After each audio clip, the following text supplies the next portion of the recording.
নমস্কার। কবিতা দারোগা বাবু এবং হাবু, কবি ভবানী প্রসাদ মজুমদার।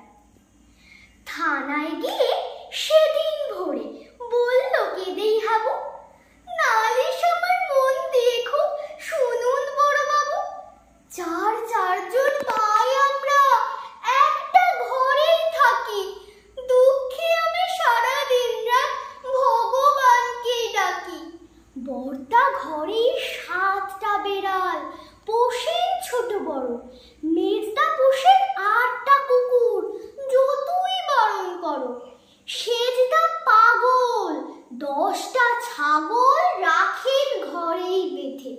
গন্ধে তাদের প্রাণ যায় যায়, মরছি কেঁদে কেঁদে। দারোগা বাবু বললেন, হাবু তোমরা কি সব ভুলো? সদাই খুলে রাখবে ঘরের চান্দা দরজাগুলো।